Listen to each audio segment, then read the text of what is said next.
Do you mind seeing if it works on there? Sure.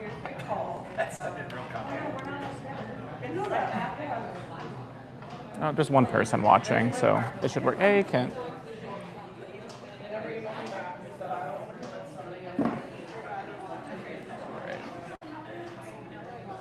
I'm gonna get a water and then we can go.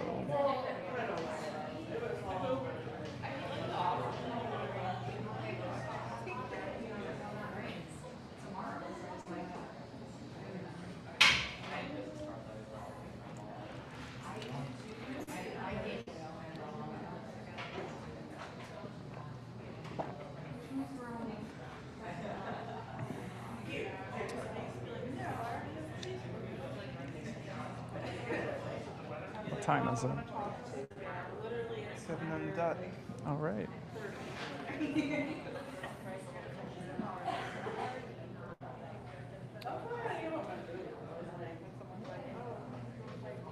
Is it Tannenbaum? Yeah. Okay. Tannenbaum. I hate butchering last names. So. It's all, yeah. We'll start in a few minutes. So. Yeah. I think we got to figure it out. So. Right. I'm enjoying the fact that, like, even though it's not like a class, like, people still don't want to sit in the splash zone at Right. the front. Like, when I teach, I'm used to that, but, like, Here's the screen. Here's her. Turn your phone. Does it do anything?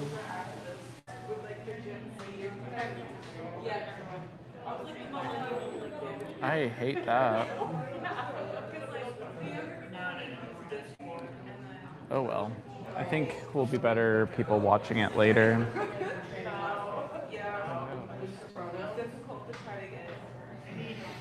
Whoa, why would it show so small?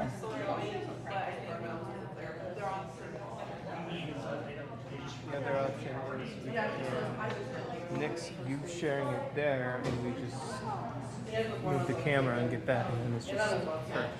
It's up to you. Cut that out and just do her, and then all that you see in the thing is just one screen. And then we can move this camera. Yeah, I would just move the camera a little bit. That'd probably look better on it. And it's whatever you're seeing on there, so.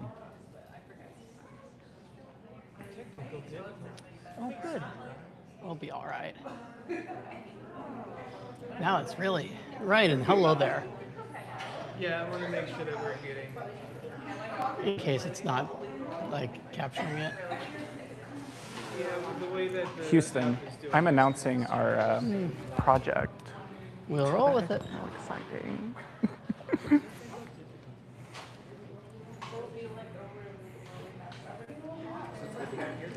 Yes. Maybe I'll make you stand up. Wave.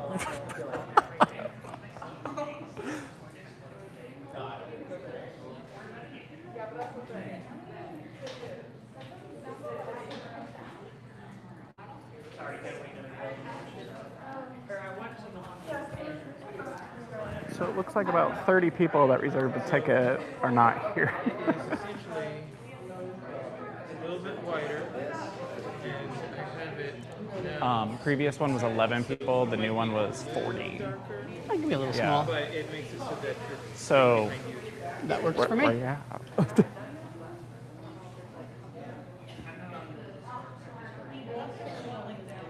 It looks good over here, Courtney. All right, we can. Are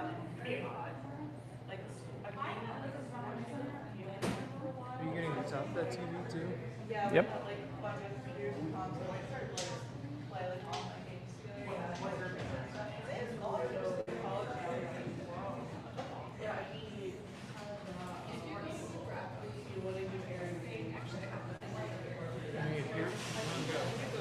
All right. Thank you for your help, Courtney. Yeah, I apologize. All right. Where's the microphone at? Is this the one we're using for in here? Yeah, we can use both of these. So they'll both work. Does this one Just work? have to turn it on. Oh. Just push the button up. Like that. Oh. That didn't look like a button. There you Okay. All right, hello everyone. Welcome to Inquiry. This is our, every year we do a educational event day before Pride Festival weekend. So educational event today, then we have all day Pride tomorrow, 10 a.m. to 10 p.m. I think it's gonna be a little hot tomorrow. So, and then Sunday we have Dragon Paint brunch from Dragon Paint the Business. And they still do have tickets available for that, down to $35 now. We were able to get a wonderful speaker, Teresa here. Our original speaker, Kyla, she had a family emergency and couldn't make it, but she will be joining us in the fall for another Inquiry Live event, so look forward to seeing that. I'll pass it over to her in a minute, but we do want to make one special announcement. The speaker we got was through Illinois Humanities, and we were able to get a grant from them, and we are going to be doing a podcast series on the queer history in Peoria, 12 episodes. We were able to purchase our own podcast equipment, so look forward to seeing that in January. Okay, leave it up to you. All righty. Hi there. Let me get this up. So yeah, hi. Happy Pride, everyone. Thanks, Todd. Thanks all the folks at Peoria Proud for making this happen, for inviting me to speak. It's kind of, I did not know I was doing this a week ago, and now here I am. So I'm really excited about this. My name is Teresa Jean Tannenbaum. You can call me Tess. My pronouns are she, her. And tonight I am going to be talking about designing playful rituals of resistance to the oppressive normative social order through transgender worldling and magic. In a previous life, I was a tenured associate professor at UC Irvine, where I studied play, design, narrative, and identity. Now I live in the woods outside of town and spend my days writing music, poems, games, and thirsty sapphic novels, painting pictures with homemade black walnut ink, and practicing witchcraft, which I think I'm moving up in the world. Before we begin, I feel the need to offer some content warnings. This talk is set against the backdrop of an unprecedented assault on our civil rights, our academic freedoms, and our democratic institutions. And this context makes the ideas in it feel both more urgent and also more fraught and laden with emotion for me. Right now, the things that I discuss in this talk, suicide, genocide, transphobia, homophobia, racism, systematic oppression, and fascism, among others, are topics that hit really close to home for many of us. So if at any point you need to step outside or otherwise disengage, please do so. Do what you need to do to take care of yourself. I promise my feelings will not be hurt. I'm going to spend about an hour and a half today talking, and then we should have time for as much Q&A as y'all like. But I'm going to open up with a short personal story. Now, when I was a child, I wrote out a ritual intended to restore my stolen female self to me. I set down detailed specifications for the person who I knew I was supposed to be, including my physical appearance, my socioeconomic status, my personality, and my family situation. Interestingly, the spell described a version of my life that was virtually unchanged except for one detail. Instead of being born and raised as a boy, I'd have always been a girl. I illustrated a magic circle with sigils I'd crafted and imbued with personal meaning. In my parents' bedroom, when nobody was paying attention, I mixed a potion out of the most feminine shampoos and lotions that I could find in the cabinet under my mother's bathroom sink. It was this like viscous, opalescent green color, and I tried to drink it, but it made me gag, and I thankfully wasn't able to choke it down. Instead, I hid it in one of the many doom boxes I'd assembled at that point with sticks and rocks and feathers and other miscellaneous treasures of childhood. I transported it across state and national borders until I rediscovered it decades later as an adult. There was still like just a little bit of that sticky residue from the potion to trigger my sense memory, and I could still remember how it smelled and unfortunately how it tasted. Now, nobody taught me how to do this. I just did it. I was doing magic in the ways that most children do, petitioning supernatural forces to intervene on my behalf in something that felt profoundly wrong in my life. Now, this talk is going to cover a lot of material from a lot of different sources and perspectives. I'm an academic by training, and some of this might get a little scholarly at times, but I'm also a storyteller. And so I'm going to jump around a lot, especially at the beginning. And this is because when you're assembling a puzzle, you first need to spread all the pieces out on the table in front of you.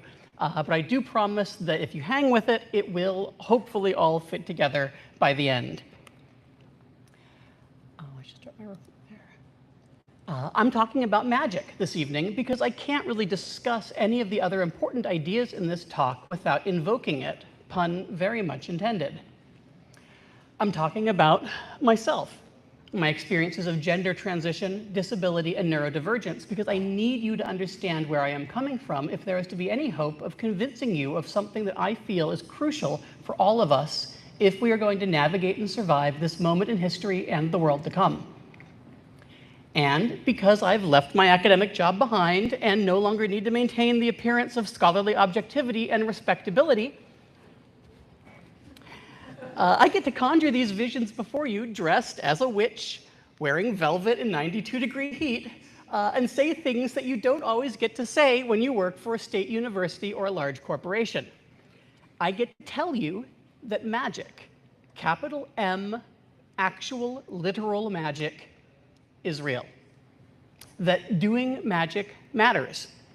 That witching holds truths that we need right now.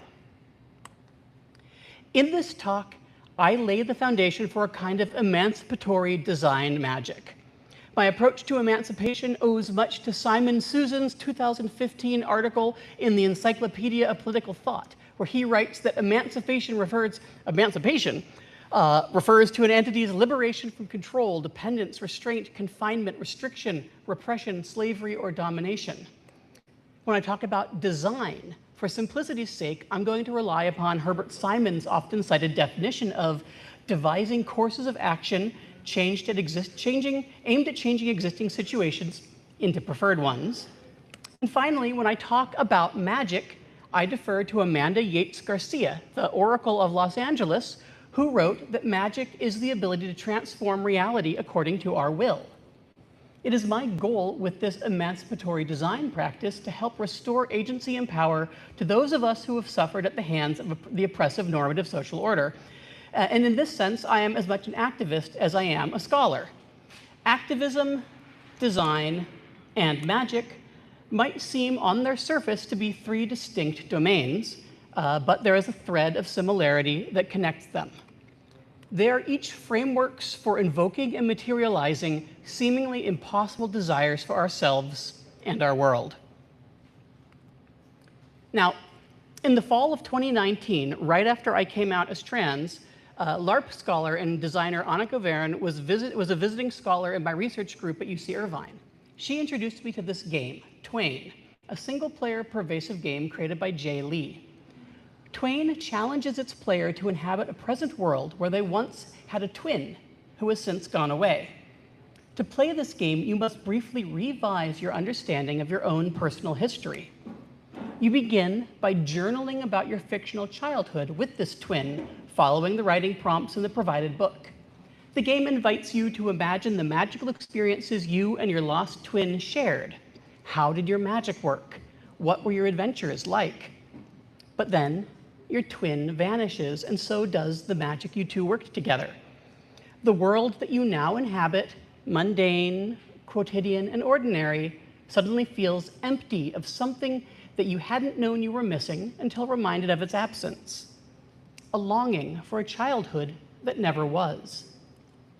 Twain's central mechanic is to enlist you into believing for just a minute in a past that is impossible. It invites you to briefly rewrite your own memory to include a fiction that can't possibly be real, but which feels immediate and viscerally true within the experienced reality of the game. Twain then demands that you carry this new reality out into the world around you. Its final moments are meant to be played in a well-trafficked public place with an audience of strangers who don't know about the game or about your own secret magical history. Prior to the final act, you prepare by creating an alarm on your phone set to go off at a moment when you will be out in the world. The game instructs you to name that alarm after your lost twin and to assign it your normal ringtone sound. The result is that your phone rings, almost unexpectedly during your final moments of play. Your lost twin reaching out to you across the barriers of time and fiction to offer a chance at closure. Although not expressly designed to be a trans story, there are many elements of Twain that spoke directly to my experiences of transition as a disabled, neurodivergent transgender woman. I cite it as an example of how gameplay and memory can interweave to produce a kind of healing fiction that is truer in some ways than the actual events that a player may have lived through.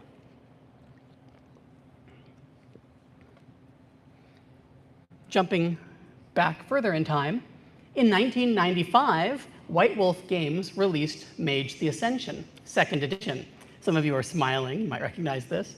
Now, this is a game that I know far too well because I was this young wannabe goth kid in the late 90s, and World of Darkness was like my jam. I'm literally wearing clothes from that era that we kept with us for decades.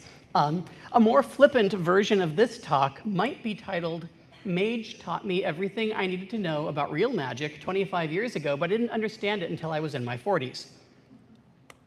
This is because the central premise of Mage and of the game's magic system was that the rules of reality as we experience them are the result of a shared social consensus among the sleepers, normal people who have not yet been awakened to the reality that everything is actually malleable and fluid. Mages or will workers know deeply and viscerally that reality doesn't work the way everyone else thinks it does, and it is the strength of their certainty that allows them to reshape reality according to their own will and do magic. However, if a mage does something that is too far outside the realm of what the consensus believes is possible, if they change something that is too overt or vulgar, then that consensus kind of smacks them back down, and the mage suffers consequences in the forms of something called paradox. In this way, the consensual hallucination that the sleepers are trapped within polices itself, resisting any attempts to awaken them. And for every awakened mage who strives to spread enlightenment, there are others who benefit from the status quo and use it to oppress and control mages and sleepers alike. Now, in the same year that I bought this dress and discovered and started playing Mage, 1999, 2 transgender women made a movie about being trans that was itself such an audacious act of magic that it reshaped the cinematic and cultural language of all action movies that followed it. Now, because these trans women were closeted and still passing as cis men, the movie became a mega hit worldwide. It is now one of the most influential works of trans art ever produced. Now, I also like to imagine that at some point in the creative process, Lana and Lily Wachowski were playing this incredible Mage game, and we're like, oh, wow, this would make a great movie. And this is how we got The Matrix. In it, our hero, a closeted trans girl, and aspiring virtual adept mage named Neo, is awakened to the truth that her reality is actually a digital hallucination, albeit a non-consensual one. And the more deeply she comes to understand this, the more she is able to bend and break the rules of that simulation, despite the efforts of the oppressive forces who benefit from keeping as many sleepers unaware of this reality as possible. Now, both The Matrix and Mage: The Ascension are profoundly trans stories. In both, the central figures are people who have had to rely upon their own deep, internal, visceral understanding that the world as presented to them is wrong. To access the power they need to break free of the restrictions placed upon them, they must assert their own deeply felt understanding of the truth, despite the mountain of evidence around them insisting that they must be mistaken, that what they believe must be impossible. My choice of these 2 examples derives in part from my own experience growing up as an undiagnosable neurodivergent trans person in the 1980s, knowing that I wasn't what people thought I was, but lacking the language, confidence, role models, and agency to be able to put a name to that feeling.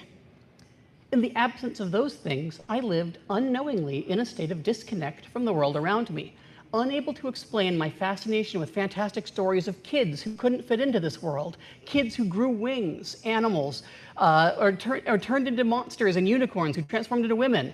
I couldn't explain what drove me to invent magical gender transformation spells. And by the time I was old enough to start to understand what was going on with me, thanks to the dominant media narratives around transsexuals at the time, I knew that admitting it would lead to exile from even the half-life that I was living. Morpheus's words ring loudly in my ears when I think about this. What you know, you can't explain, but you feel it. You've felt it your entire life. And there's something wrong with the world. You don't know what it is, but it's there, like a splinter in your mind, driving you mad. To awaken in mage terms, or to free your mind in the Matrix's terms, or to crack your egg in contemporary online trans terminology, one must embrace this truth, despite all of the evidence to the contrary and all of the pressure that the oppressive status quo places upon people to just stay inside the boxes that they were assigned. As the Oracle says to Neo, I want to tell you a little secret. Being the one is just like being in love. No one needs to tell you you are in love. You just know it through and through, balls to bones. You just know. And nobody else can tell you. You just know. You can't explain it, but you felt it your entire life. So how do you make it real? How do you know it's real? Now, there's no physiological test of transness. You can't give blood and then a doctor or a therapist or any other agent of the status quo can tell you this definitively. Regardless of how old you are, when you come out as trans, your gender incongruity begins as this invisible feeling that you know before it is obvious to the people around you. Before we are allowed to live our affirmed genders, we must first assert them to a world that is often skeptical at best and hateful or genocidal at worst. Transition is magic, because it is the materialization of something that seems impossible to the people around you until after it has already happened. Transition is a story that we tell about ourselves with conviction until it eventually simply becomes our reality. We story ourselves into reality. The term I've come to apply to this process in my own life is transgender worlding, because my transition doesn't stop at my skin. It expands to encompass everyone who I meet, everyone who sees me on the street or online, everyone who reads my work. I didn't just story myself into reality, I restoried all of reality around me. And it isn't just trans people who are storying ourselves into reality. Everyone, to some extent, uses narrative as a tool, not just for understanding our world, but for creating it. Now, in the interest of simplicity and to keep from getting bogged down in metaphysical and narratological minutia and theory and technical jargon, I'm going to take a step back from this for a minute and provide some working definitions of two key terms here that I'm going to be using throughout the talk. Now, for the purposes of this talk, when I discuss narrative or story, I'm going to use one of the most commonly accepted framings from film scholars David Bordwell and Kristen Thompson, where they define narrative as a sequence of events linked by cause and effect in time and space. There's lots of definitions of narrative out there, but for our purposes, we're going to work with this one. And when I'm talking about reality, for the purposes of this talk, I'm talking about both Husserl's notion of phenomenological reality, which is our reality as sensed, lived, perceived, and experienced, the reality that we sort of just perceive around us, and Searle's social reality. Reality is constructed through social interactions and unconscious agreements of groups of people, or social consensus, as they would call in Mage. Now, this version of reality is less about the raw underlying physics of the world and more about the ways in which we as humans must make sense of the social world and our place in it, what Phil Sotiris Mercado described as consensus-based reality in Mage the Ascension. Social reality, phenomenological reality, and narrative converge in a 1987 article by psychologist Jerome Bruner called Life as Narrative, in which he writes, "We have no other way of describing lived time save in the form of narrative." Bruner argues that there is actually no practical distinction between what we experience and the stories we tell about those experiences. He says, "Life in this sense is the same kind of construction of the human imagination as a narrative is. When somebody tells you his life, it is always a cognitive achievement rather than a through the clear crystal recital of something univocally given. In the end, it is a narrative achievement. There is no such thing, psychologically, as life itself. At the very least, it is a selective achievement of memory recall. Beyond that, recounting one's life is an interpretive feat. Philosophically speaking, it is hard to imagine being a naive realist about life itself." Now, the same strategies that we use to structure and make sense of our experiences are the tools that we use to convey those experiences to other people and to come to understand the experiences that others have. We, as far as I know, lack the ability to simply see into each other's minds, to know the thoughts and feelings and experiences of others directly. And so we rely upon spoken language, written words, nonverbal communication, and other expressive forms to bridge that gap in understanding. We can lump all of these cognitive strategies under the heading of narrative reasoning. It is narrative reasoning that gives us the ability to form a shared social consensus on the nature of our social reality. The challenge we then face as complicated, messy humans trying to live in community together is that the process of co-constructing reality together relies upon fallible, subjective, distractible, biased, emotional meat computers and bodies that we inhabit. As much as we would all like to imagine that we are perceiving and responding to a stable, objective reality, the truth is weirder and much more difficult to navigate. This is because we all experience the world through some degree of selective perception. To live within this world is to selectively attend to certain details, to attribute causal connections between events, and to interpret those details and those connections in order to produce a situated meaning unique to our individual experience. Research into selective perception and attention shows that our brains cannot process all sensory input equally. If we tried, we'd be overwhelmed by sensory information to the point of being unable to function in the world. Instead, we prioritize certain inputs over others, often driven by our desires, our needs, and the demands of the context that we are in. So, our ability to perceive and process sensory information, then, is influenced by our expectations. This means that the experienced reality that we inhabit exists as a unique pattern within our minds, one that is as much shaped by the stories we use to make sense of things as by any external input. This video, which some of you may have seen already, illustrates perfectly how our attention can inform our perception of the world. This is an awareness test. How many passes does the team... You're going to be tested on this.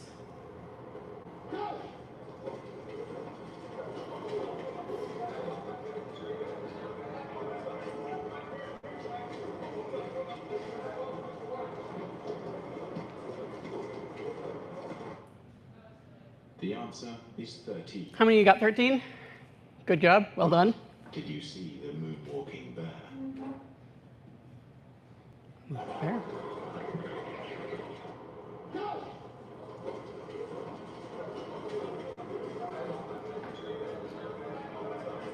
There it is.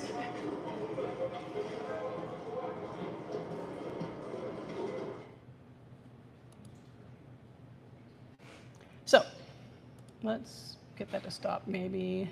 It's going to do its thing. Who knows? Maybe it'll stop. Yeah, cool. How do I actually get my slides to advance? The video always breaks my slideshow. Every time. There we go. So, how many of you had seen this before? It's at this point, it's hard to surprise people with this video. It's been around for like 2 decades. How many of you were surprised by the moonwalking bear when it showed up? All right, one person is willing to admit to being surprised by it, a couple people. All right, so the question is really did you perceive that bear before you were told to look for it? If not, how do you know for certain it existed before you were told about it? Would it have never existed for you if you hadn't been told about it? Did being told it was there cause it to exist for you? Now, this kind of selective perception example can be intensely startling to people because the stories we tell about our experiences in the world are usually structured as linear sequences of causally related events. This kind of narrative reasoning is fundamentally causal. Event A happened, which led to event B, which is why event C happened, or condition X made conditions Y and Z inevitable. But how can we trust our causal reasoning when our ability to perceive and recall phenomena in the world isn't objectively reliable? So let's talk a bit about how humans experience and think about cause and effect. Now, I'm focusing on causal reasoning here not because of Bordwell and Thompson, not just because of Bordwell and Thompson's definition, but because I'm curious about how we come to understand the story of what happened when we are building that story out of dancing bears, phenomena that arise as much from our subjective attention as from any objective reality. I'm interested in what kinds of thinking that we each do as we move through the world when confronted with phenomena that we need to understand, react to, or make decisions about. Now first, I'm just going to divide this into objective and subjective modes of thinking about causality. Now, the dominant paradigm for thinking about objective reality is scientific rationalism, but I argue that it actually has no real-world value or practical application when navigating the world on a day-to-day basis. Now, because I'm accustomed to talking to an audience of students and academics and scientists, and because I've spent a lot of time around academics and scientists and engineers, it's usually at this point in the talk that I have to do some work to help my audience overcome some preconceived notions about their own vaunted commitment to scientific rationality and objective reality. Scientists like to believe that we live in a world of rational empirical hypothesis testing. But in any given moment, when asked to make a decision or render a judgment or respond to stimuli in the world, we aren't using objective hypothesis testing. We lack the perceptual apparatus, the capacity to measure, and the unbiased perspective, or the experimental controls, to do more than speculate or pattern match. Our situated experience represents an N of 1, and so, by scientific standards, our conclusions lack rigor or validity. The truth is that we are not engaged in rigorous empirical testing of hypotheses as we move through the world.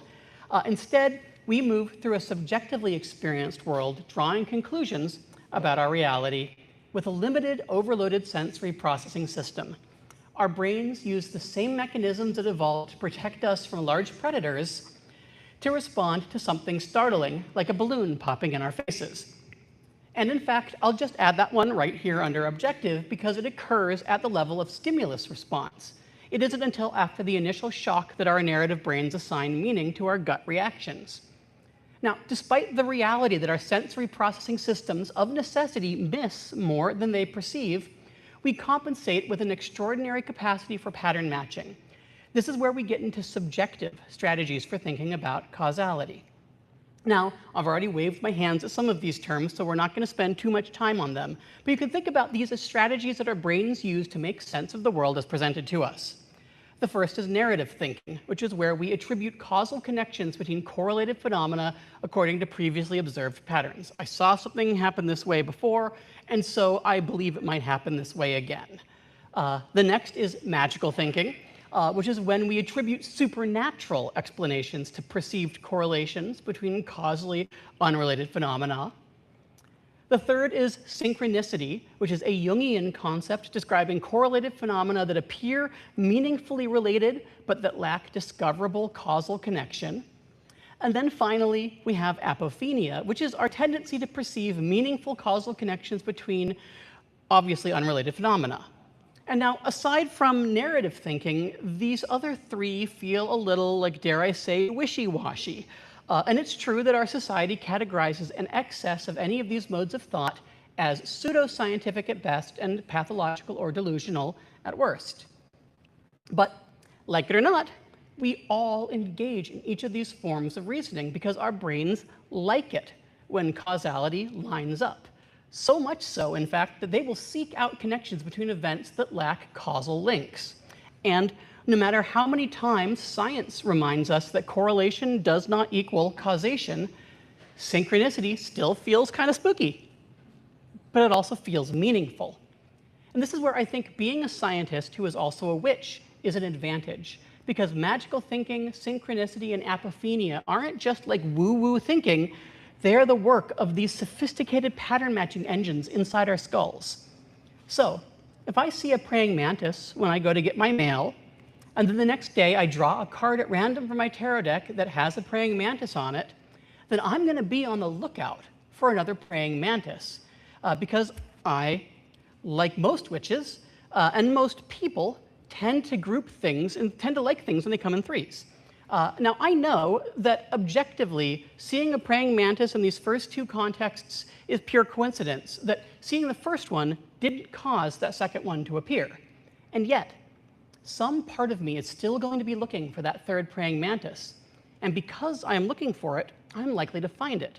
I will be primed, in fact, to notice anything mantis-like in my environment, including things that might otherwise have been filtered out as unimportant noise because my brain wants my world to cohere into a narratively causal fashion.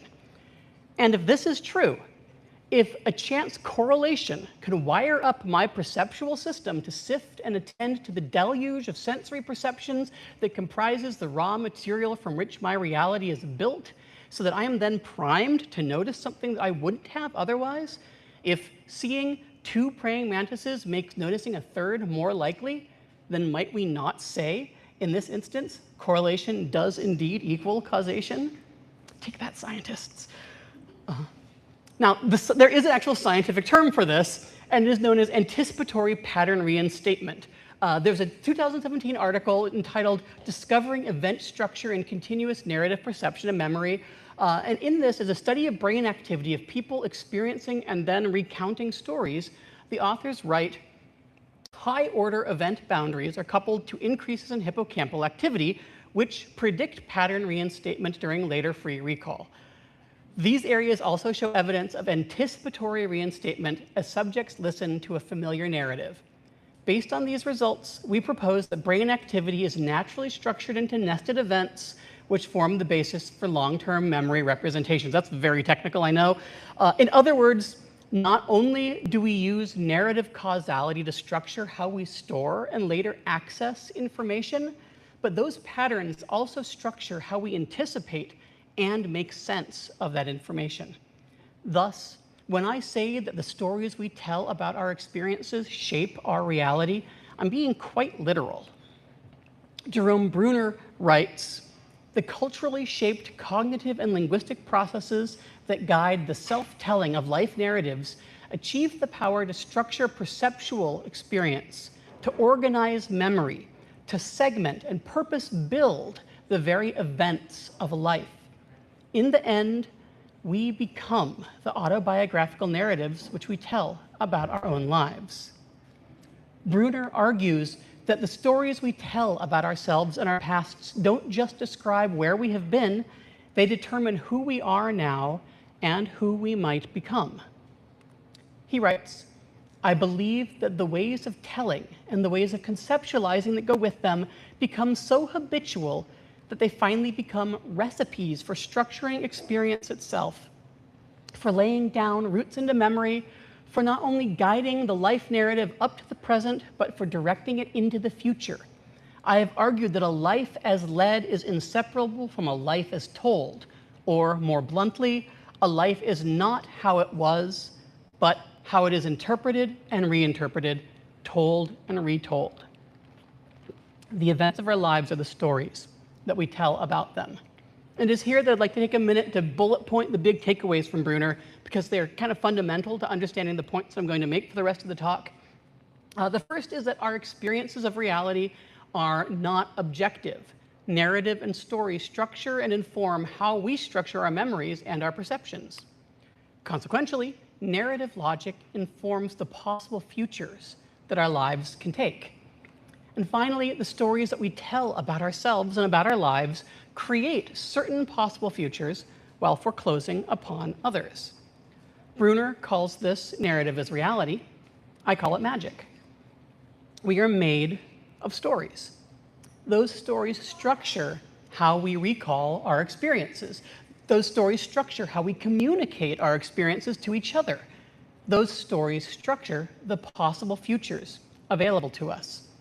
The thing about stories is that they're just another social construct, another magical tool at the disposal of a clever witch who wants to transform reality according to their will. And it can be kind of dangerous to be a witch. For almost 300 years in Europe and North America, women providing medical care, especially reproductive health care, were scapegoated as witches and murdered. And unfortunately, humanity has a long history of treating scientists as witches or heretics.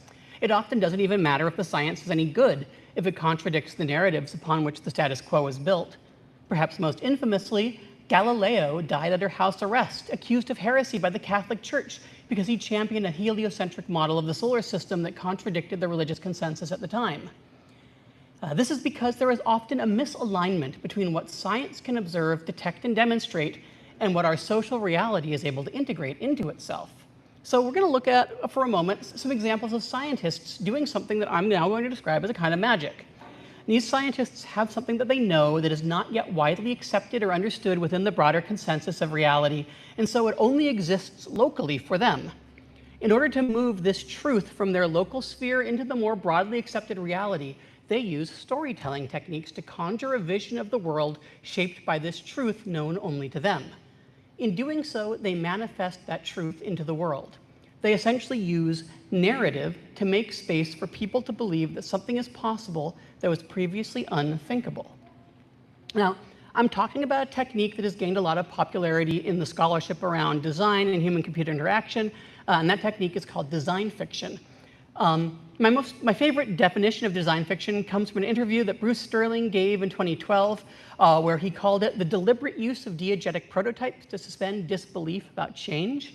The term diegetic prototypes comes from a film scholar named David Kirby, coined it to account for the ways in which cinematic depictions of future technologies demonstrate to a large public audience a technology's need, viability, and benevolence.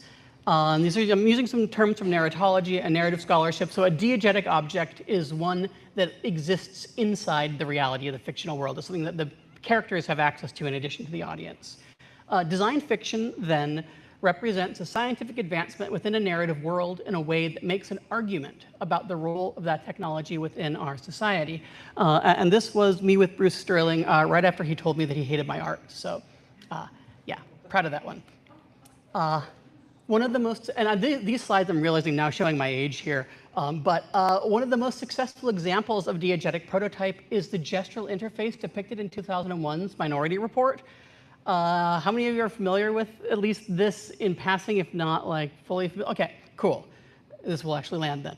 Good. The film's production designer is a guy named Alex McDowell. He hired MIT human-computer interaction researcher John Underkoffler to devise this gestural interaction schema for the pre-crime interface, drawing on Underkoffler's pre-existing work on gestural interaction.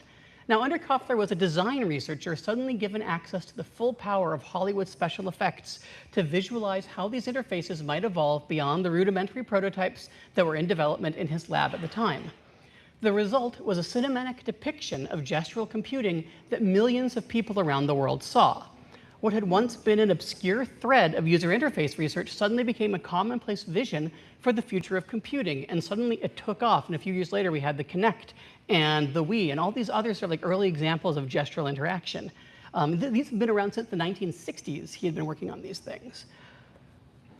Kirby describes another real world of how a diegetic prototype was used to change public opinion about an emerging technology.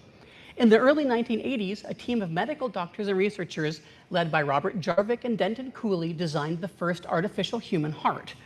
But they were unable to convince anyone to volunteer to be the first recipient of this potentially life-saving technology. At the time, public anxiety around posthumanism and cyberneticism dominated the conversation around artificial organs. Would a person with a mechanical heart still be a person, people wondered? And so, Jarvik and his team signed on as science consultants to the 1981 film Threshold, with Jeff Goldblum in it. The film showed the benevolence of this technology prior to being used in any actual surgeries. It positioned the artificial heart within a narrative. Kirby argues that Threshold played this pivotal role in changing public opinion about the surgery, so much so that 1 year later, Jarvik's team successfully transplanted the first artificial heart into a volunteer named Barney Clark. Now, examples of design fiction like this show how scientists, with the aid of the Hollywood culture machine, can use narrative to alter public perception about a phenomenon, thus manifesting something from scientific reality and theory into the broader social reality. Now, very few of us have Steven Spielberg knocking on our doors and offering to create a movie of our lives. So for us, we have to find other narrative strategies for altering reality to our wills. And perhaps the most accessible and useful of these for normal folks is one known as restorying. Restorying is a Black womanist storytelling practice described by Ebony Elizabeth Thomas and Amy Stornayulo, in which marginalized people narrate the self into existence by bending or otherwise reimagining the past. Thomas and Stornayulo give examples of fan artists race-bending or gender-bending characters in beloved media properties out of desire to see people like themselves represented in the narrative. Mia Shaw describes how this operates among high school students of color engaged in a process of designing electronic textile quilts. She writes, "Restorying can provide an opportunity for youth to not only reflect on the dominant narratives of computer science, the ones that restrict who can and cannot participate, but also to use computational tools and practices to reimagine new connections to the field that are reflective of their intersecting social and cultural identities. Restorying provides a potential analytical framework for understanding youth of color's identification with CS through the development of counter-narratives. Further, restorying provides a possible praxis for transformative action as youth reimagine alternate futures." In other words, restorying allows oppressed people to recenter their voices within the narrative of their social worlds, despite living in a world that is seeking to silence them. This act of recentering themselves in the narrative can help oppressed people reclaim agency, autonomy, and self-determination that are often denied to them. Restorying uses the power of narrative to open possibility spaces for identities and futures that might have seemed impossible previously. We imagine ourselves into a world where we aren't subject to the limitations and injustices of the world we were born into, and in doing so, we make that new world possible. Now, it's important to understand that these acts of reimagining ourselves into a reality where we are no longer limited by the boundaries that have contained us don't exist independent of the prevailing social consensus and reality. For the students in Shaw's restorying study, there are multiple barriers to their success. They face real structural, material, political, and economic oppression. However, most of the time, those oppressive systems are perpetuated by people who themselves don't realize that they are complicit in a white supremacist, patriarchal hegemony that rewards their unthinking complicity. This complicity, the invisible mechanism by which people police and enforce the normative social order, is described by Dorothy Holland and her co-authors as figured worlds. By figured world, then, we mean a socially and culturally constructed realm of interpretation in which particular characters and actors are recognized, significance is assigned to certain acts, and particular outcomes are valued over others. These collective as-if worlds are socio-historic, contrived interpretations or imaginations that mediate behavior and so inform participants' outlooks. I'm going to unpack this very dense statement. Figured worlds rely upon artifacts. Artifacts open up figured worlds. They are the means by which figured worlds are evoked, collectively developed, individually learned, and made socially and personally powerful. Mediating artifacts are the signifiers of belonging or desired belonging within a figured world. Now, queers of a certain age will be familiar with the hanky code. Anybody familiar with the hanky code in the room? I'm seeing the generation gap here, but some younger queers are recognizing this. Whereby insiders in queer and BDSM spaces could signal their kinks and preferences by wearing a particularly colored handkerchief hanging out of a designated rear pocket or a carabiner of keys on a particular belt loop. These are mediating artifacts. They have digital equivalents as well in our online spaces in the form of memes, emoji, and context-specific language. The figured worlds theory highlights how we use combinations of shared social signals and behaviors and mediating artifacts to determine who we consider a valid member of any identity group. Figured worlds are identity spaces that we often negotiate implicitly, where our individual belonging or exclusion is not entirely within our control. They can just as easily keep people trapped inside of an unwanted identity as exclude people from a deeply felt or desired one. For Mia Shaw's students, one of the biggest obstacles they face is that the figured world they inhabit is one where people who look and speak like them are not admitted into the identity space of engineer or programmer or game designer. This exclusion isn't a reflection of the reality of these careers, but is instead a result of how normative stereotypes and narratives make it easier for some people to be seen as insiders while implicitly excluding others. Now, to illustrate this, I did an image search for game designer on DuckDuckGo a few days ago. Now, as forms of divination go, this can be far more instructive than pulling tarot cards or throwing runes because it allows us to clearly observe the figured world surrounding the search term. It's important to note here that this does not in any way represent the actual reality of game designers. In fact, with only a handful of exceptions, none of these images depict anyone doing anything that I would consider to be game design. We see people gathered around glowing screens, bathed in blue LED light, hunched over keyboards and mice. Many are playing games. Some are simply looking at pictures of games and 3D graphics. Others appear to be artists, which is a necessary role in the games industry, but it's not the same thing as a game designer.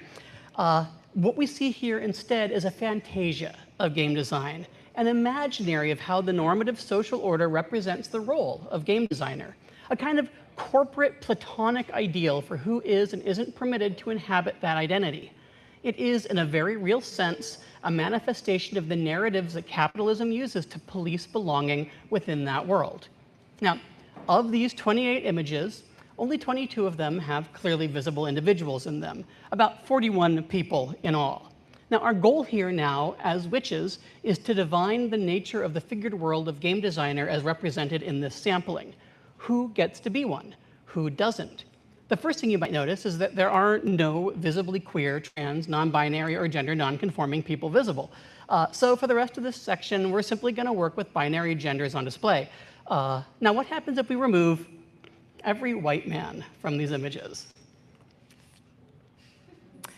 Immediately, we have eliminated 30 of the 41 people, almost 75% of the people represented, in fact. Of the 11 remaining people, 3 of them are Black or Asian men, although one of those is barely more than a forehead visible behind a monitor. But let's remove them now. There they go.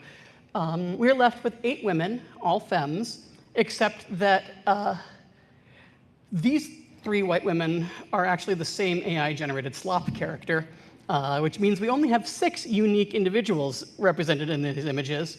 And 2 of these women are hardly more than blobs in the background. Removing them, we are left with 3 women, 2 of whom are obviously white, one of whom might be Asian, but it's not super clear.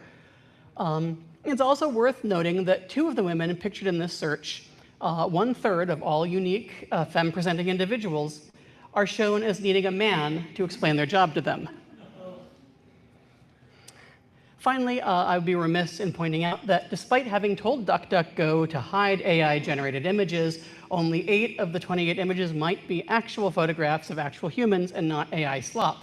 And as I mentioned before, when we filter for visibly queer, trans, non-binary, and gender non-conforming individuals, we are left with this, a blank screen. This exercise teaches us who the normative social order considers to be a game designer, or at least who they want us to believe can be a game designer. And it's a pretty unambiguously exclusionary space. The figured worlds that we inhabit are a kind of unconscious collective imaginary, a shared social consensus that assigns values, possibilities, and expectations to people and punishes anyone who dares transgress against those preordained limitations. Most of us don't voluntarily become cops or gatekeepers of identities, civil rights, and social privileges, but the nature of systematic white supremacy, patriarchy, ableism, and cishet normativity means that it is virtually impossible to move through the world without becoming complicit in upholding oppression, even for those of us who are often the victims of that oppression. This game designer exercise shows us how easy it is for these normative figured worlds to erase all but a tiny subset of approved people from the collective narrative of who belongs. They tell us that a game designer who is female, Black, brown, non-binary, queer, or trans doesn't exist. A fiction, yes, but one that has the power to bias reality in favor of a specific status quo. Restorying, then, offers us a strategy for reclaiming some of that power that these normative stories rob from us. It is an intentional use of narrative and fiction to replace the oppressive imaginary of the status quo with our own emancipatory and empowering stories. We need our own stories of the future if we are ever going to create something different from the oppressive present. But we are seldom allowed to tell stories of ourselves that aren't in service to our oppressors. Black lesbian feminist and poet Audre Lorde wrote, "Black and third world people are expected to educate white people as to our humanity. Women are expected to educate men. Lesbians and gay men are expected to educate the heterosexual world. The oppressors maintain their position and evade their responsibility for their own actions. There is a constant drain of energy which might be better used in redefining ourselves and devising realistic scenarios for altering the present and constructing the future. By forcing those of us on the margins to expend our energy, not just appeasing their expectations, privileged normies prevent us from telling more empowering stories, stories that would actually undermine the power of the normative status quo." One of the few places where we do get to live out stories that liberate us from oppression is games and play, in particular forms of play that exist outside of the commercial mainstream. Nowhere is this more evident than within the live-action role-playing or LARP communities in general, and the loose collection of avant-garde LARPs that fall under the heading of Nordic LARP in particular. Now, unlike North American LARP, which is often focused on reenacting combat in a fantasy setting, Nordic LARP is a diverse participatory art form that includes historical reenactment, pervasive theater, and sophisticated emotional storytelling. Nordic LARP games often engage with questions of trauma, identity, and oppression. Nordic LARP is like a laboratory for using role-playing and fiction to imagine our alternatives to our everyday world. It has real utility in supporting players in processing trauma. LARP designer and scholar Janaya Kemper, who coined the term emancipatory bleed to describe how LARP can be used to help players who live with a double consciousness or a fractured identity due to other marginalizations. Experiencing emancipatory bleed in LARP can help mitigate some of the negative effects of complex marginalization. And for those of you who aren't LARP scholars, which I assume not many of us are, bleed is a concept from Nordic LARP in which the emotions of the player are influenced by and/or influence the emotions of the character that they are performing. And so, emancipatory bleed might be best described as role-playing a character who overcomes trauma while in a marginalization and experiences a sense of overcoming your own trauma and marginalization in the process of playing that character. In an essay entitled "We Deserve Legends," Kemper explains why this is so important, not just for her as an individual, but as a way to resist oppressive systems. She writes, "I am my own mythos. I really am my own mythos. I play to achieve liberation from a society that tells me not to dream. We need to see ourselves. We need to see pictures of us in the foreground, not the background. Just as important as that others need to see us. We need to see women of color as heroes. We need to see folks who are gender fluid. We need to see folks who are trans. We need to see the world as it is and not what we have been told." Crucially, Kemper asserts the limitations of the world are a fiction, that what we are told is true by the oppressive normative social order is not the world as it is, something that queer people know all too well. We see this in the work of transgender game designer Avery Alder, who creates games that insist that you believe in seemingly impossible things. She argues that when the world is arranged to tell a story that robs you of any power, it is up to you to instead choose to tell yourself stories that restore that power. She writes, "The world we live in likes to tell us that some of us are not powerful or worthy. It leaps to tell us this. Speaking as a queer person, a trans person, and a depressed person, it's easy to buy into the paradigm that you are not powerful or worthy. When you see others succeeding by metrics that you fail at, when you see others exercising forms of power that you don't have access to, it's easy to conclude that your own self-actualization is beyond reach, that it is impossible. But if we are already internalizing impossibility, if we're already letting impossibility define us, then why not choose the impossibilities where we are strong beyond measure, where our wounds heal overnight, where we can change forms as needed?" And much like Twain, Alder's games invite their players to inhabit alternate selves as they move through their daily lives. The works in Variations on Your Body, which is Alder's collection of single-player pervasive games, were created while she was exploring the possibility that she might be transgender. They are the eggiest games I have ever read. In the same way that The Matrix takes on deeper meaning when read through the lens of the Wachowski sisters' transness, Alder's work must be read through the lens of her transness. In her game Teen Witch, for example, and this is again written by somebody who still hadn't figured out that she was a trans woman, Alder asserts that in order to play this game, you must be a teenage girl who is a witch. If you are not these things already, you must become them before playing.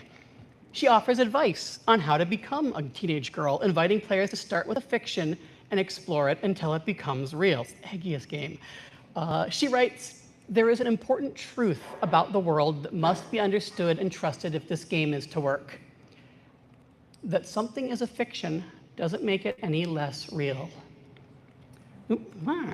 Teen Witch isn't just a game about doing magic. It is a game that makes doing the actual magic of transgender worlding playful and possible. I see my own journey of questioning and discovery in Alder's words. I recognize the phenomenology of exploring my past through the lens of What If in Lee's Twain. Both of these games invite the player to re-story themselves, using a fictional imaginary past to create space for that player to inhabit an otherwise impossible present. They provide the player with a pathway out of an undesired figured world and into a desired one. This takes advantage of a key feature of both games and witching, the magic circle. Now, as a narratologist, a game designer, and a witch, I spend a lot of time thinking about magic circles. Magic circles are just stories held together by rules and consensus. Within the magic circles of both play and witchcraft, we make new rules and insist that everyone playing follow those rules. In freeze tag, we tell ourselves a story that says a touch means we are frozen. In ritual work, we assert that an offering on an altar will garner favor with a deity. Magic circles give us permission to step outside of the often arbitrary rules and power structures that govern our daily lives and instead adopt new, often arbitrary rules for ourselves, to pick the impossibilities that we want to define us.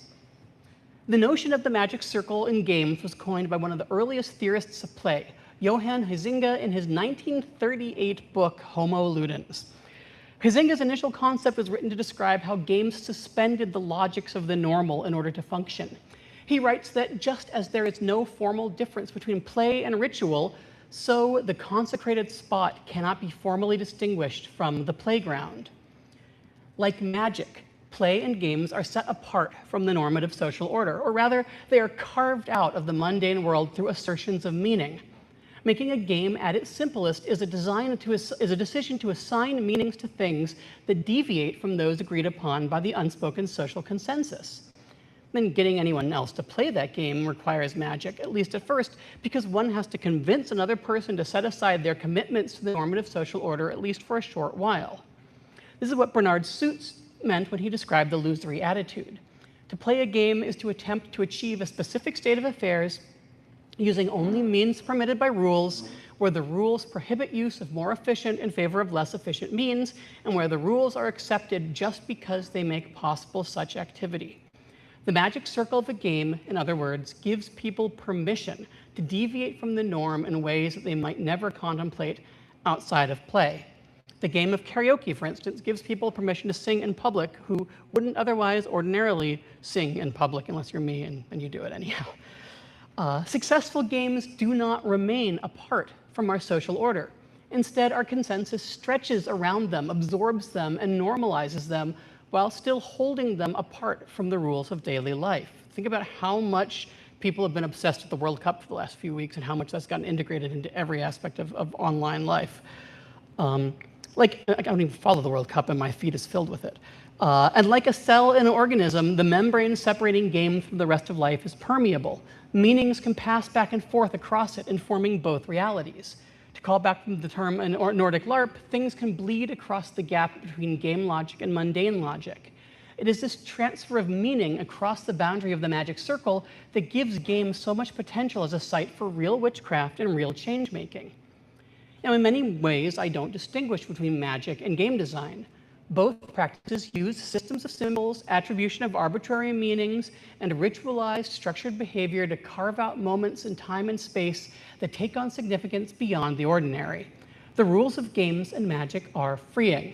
They are emancipatory because they empower us to break free from the oppression of ordinary, normal life.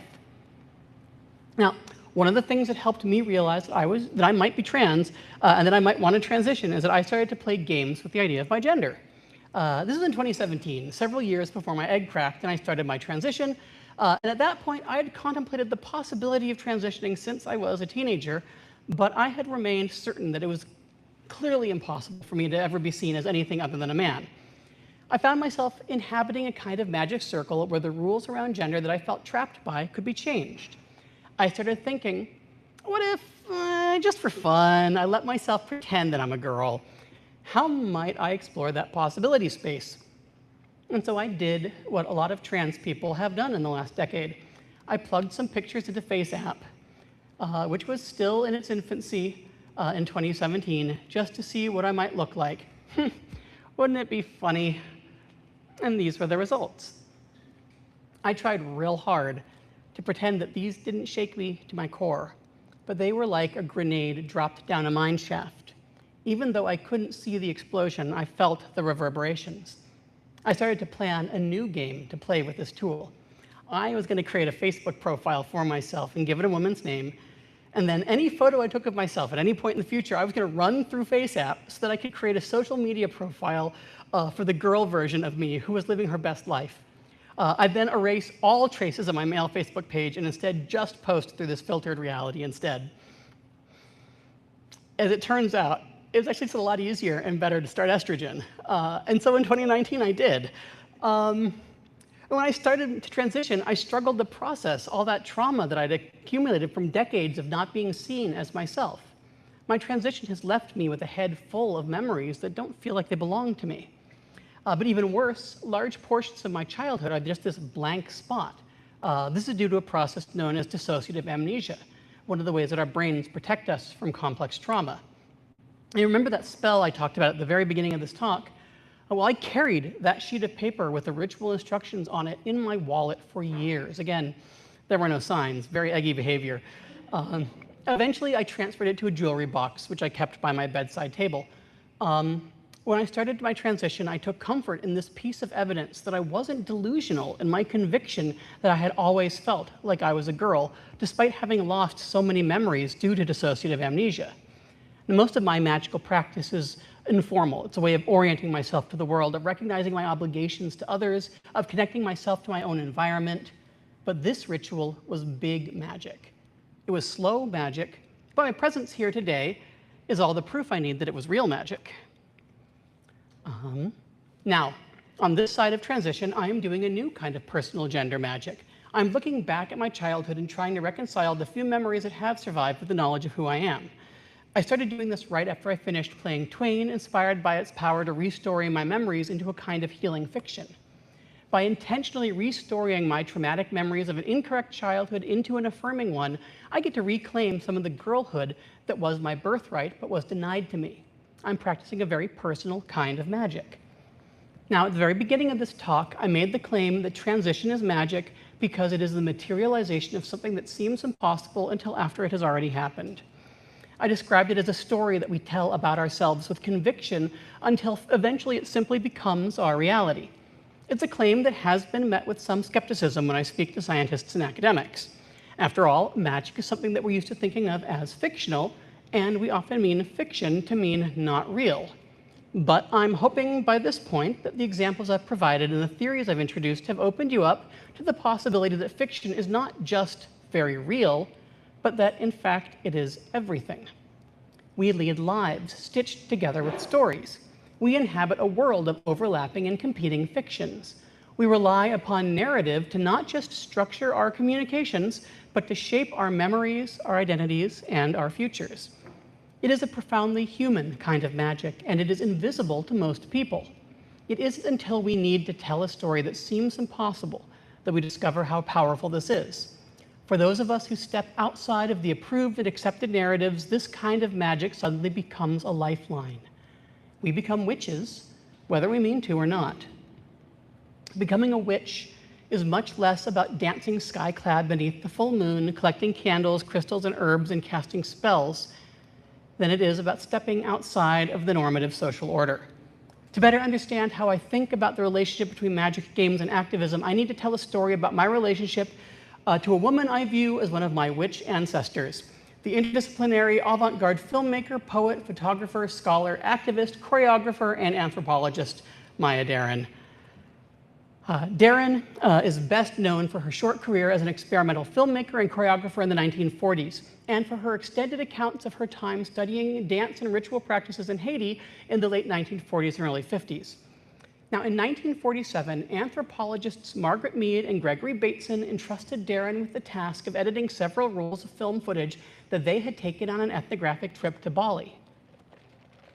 She kept a notebook of this period in her life where it is evident that she was often intellectually at odds with her collaborators, an intellectual outsider in their circles.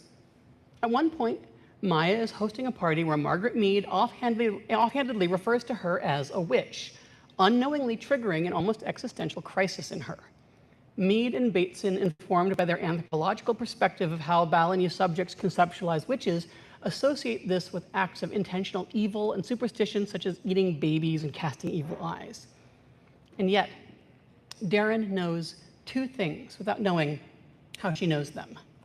First, witches are not evil. And second, she herself is a witch, or at least it doesn't bother her that she's being seen as one. She spends the next few days interrogating this knowledge that sprang unbidden from her lips at the party.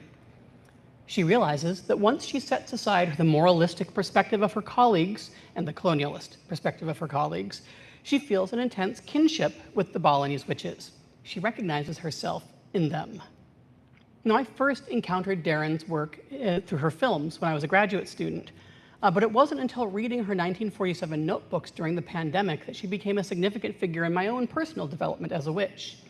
Reading her reaction to Mead's comment electrified me, because I knew how it felt to have someone just casually call me out on something true about myself that I hadn't yet faced up to.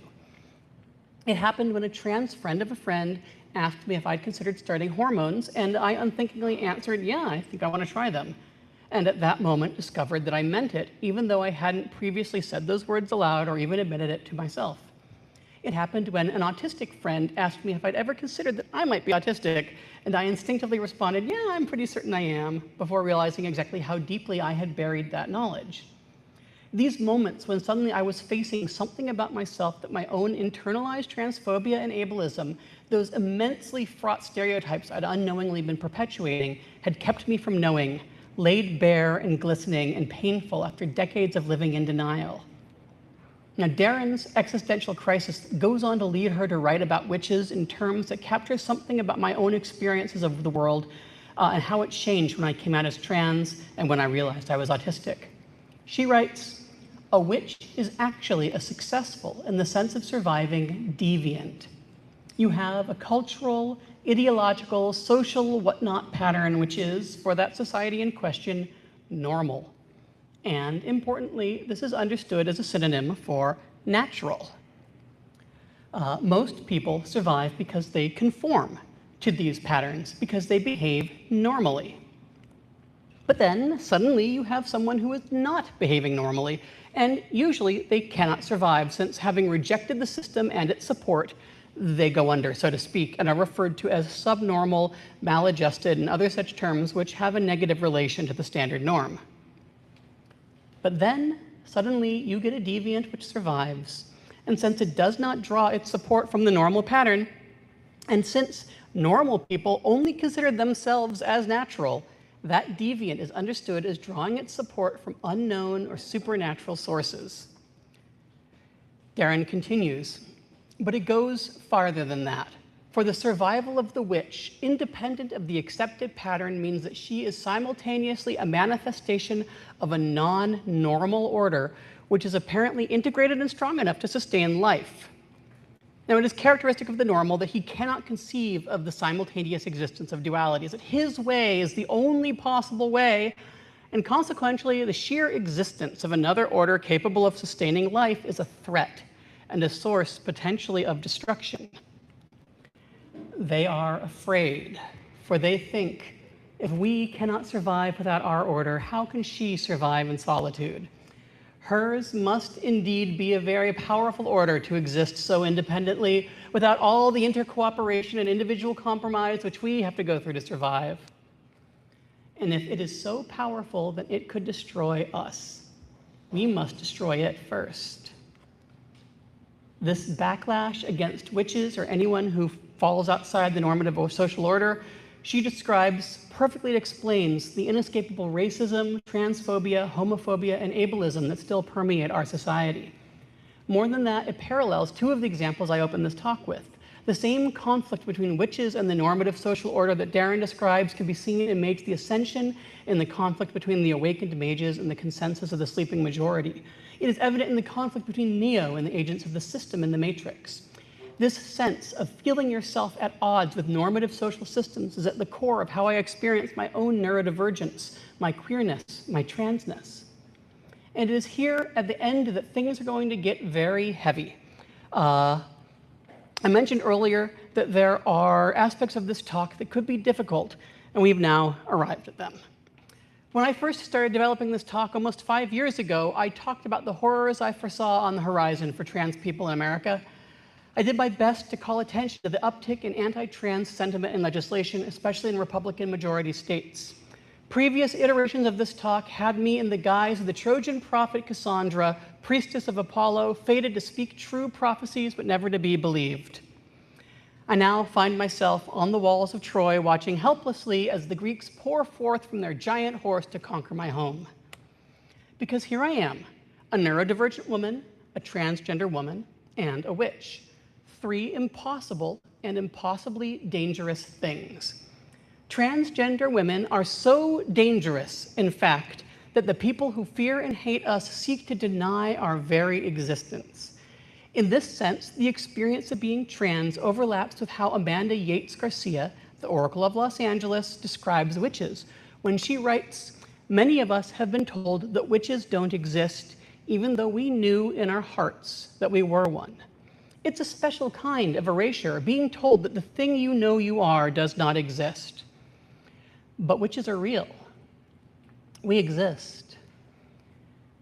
It is hard to articulate precisely how surreal it is to read these words in this moment in history, with an entire political party of neo-fascist extremists so invested in the idea that trans people don't or shouldn't exist, that they are waging legislative warfare against us, a program of extermination that most clearly resembles the witch hunts of old. But it makes sense, because as far as they're concerned, we're deviants. And the joy and life and freedom that transition brings us makes us successful deviants. And that makes us witches. And if we are allowed to thrive outside the oppressive normative social order, then we show that the rigid hierarchies of gender relations in our biologically essentialist cis-heteropatriarchy are just another system of control. As Maya Deren wrote, "And if it is so powerful that it could destroy us, we must try to destroy it first." We are called transgender rights activists by the people who hate us. But most of us aren't trying to do activism. We're just trying to live our best lives. And yet, by virtue of existing outside the normative social order, we undermine the orthodoxies that the systems of oppression rely upon. As Yates Garcia writes, "Witch work is anti-racist work, and anti-racist work is anti-capitalist work, and in a way, the inquisitors of old Europe were right. Witches want to bring the whole monstrous system down. We won't stop until we do." The groups who seek to preserve and uphold that oppressive global status quo have adopted the euphemistic name of the gender critical movement. They are funded by some of the wealthiest people on the planet, including Elon Musk and J.K. Rowling. Their influence has shaped media narratives and national policies around trans people here in the US and worldwide in pursuit of a genocidal project to eliminate trans identity completely. That this is genocide is unambiguous. For years, the Lemkin Institute for Genocide Prevention and Human Security, the foremost international anti-genocide organization, has been issuing warnings about the rise in anti-trans sentiment worldwide. They do not mince words, writing, "Genocidal ideologies are ideologies that deny or seek to erase the existence of a specific group because of the supposed threat it poses to the holders of the ideology. The gender critical movement simultaneously denies that transgender identity is real and seeks to eradicate it completely from society. Transgender women are represented as stealth border crossers who seek to defile the purity of cisgender women," sorry, spooky, much as Jewish men were viewed in Nazi anti-Semitism. Trans people in general are framed as figures that threaten the wholeness of the patriarchal nuclear family, as well as the strength and vitality of national communities. Like the religious targets of genocidal violence, trans people are often described as somehow polluted, sinful, or against God. The Lemkin Institute reminds readers that one of the first libraries to be burned under the National Socialists in Germany was the library and archive of Magnus Hirschfeld's Institute for Sexual Science in Berlin, a groundbreaking research organization studying human sexuality and gender. A fundamentalist gender binary was a key feature of Nazi racial politics and genocide. While members of the gender critical movement may argue that they do not seek to kill the physical bodies of transgender people, they do openly seek to eradicate transgender identity from the world. The anti-trans movement likes to cloak its transphobia and transmisogyny in the patently genocidal language of social contagion. If nothing is done against trans people, somehow the invisible specter of transgenderism will take over ever-increasing numbers of people, especially our youth, weakening our societies, destroying all that is good and noble. The language of modern-day transphobia is very similar to National Socialist views on homosexuality. SS leader Heinrich Himmler was especially concerned about the supposed social contagion of homosexuality. Like the Nazis, today's anti-trans extremists rely on old bigoted arguments that have proven to be false.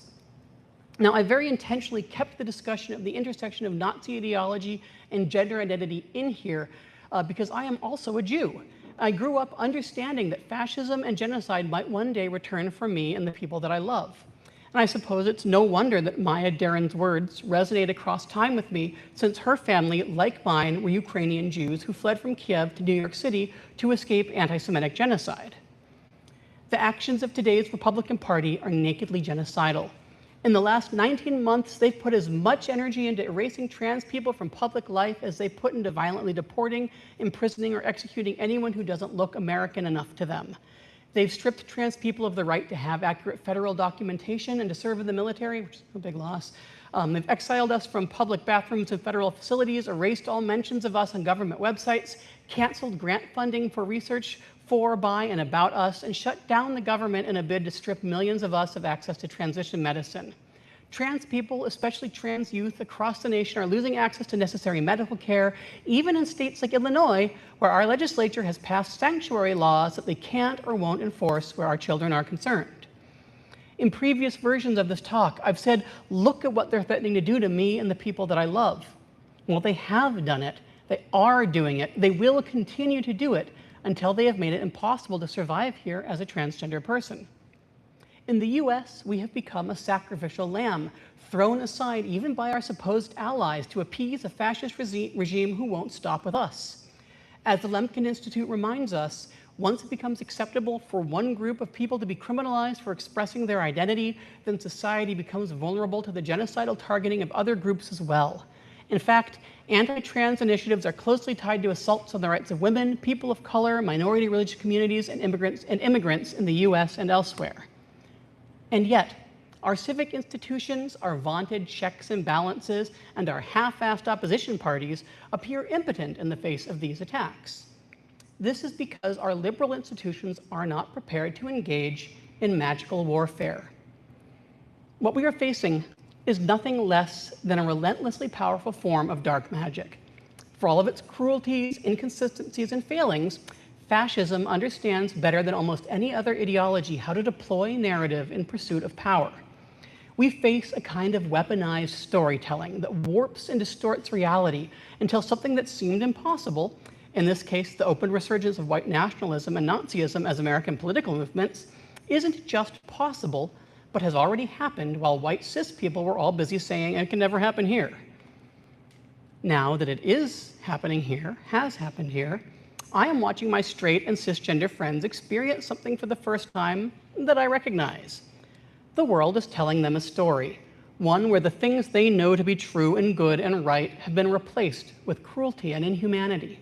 It is substituting a narrative of powerlessness for the power they thought was theirs, and the idea of breaking free from that story feels impossible. But they know that this isn't right, that life isn't supposed to be like this. They know it viscerally, deeply, balls to bones. We are all faced with the same choice that Neo was faced with in The Matrix, to trust the part of us that refuses to accept the world that has been pulled over our eyes, or to hide inside of denial and become complicit in the defining genocide of our place and time. Amanda Yates Garcia writes that magic is real, and that it is something we can touch and feel. It is something we can create. Magic, the ability to transform reality according to our will, is available to us right now. We are not at the mercy of hostile forces.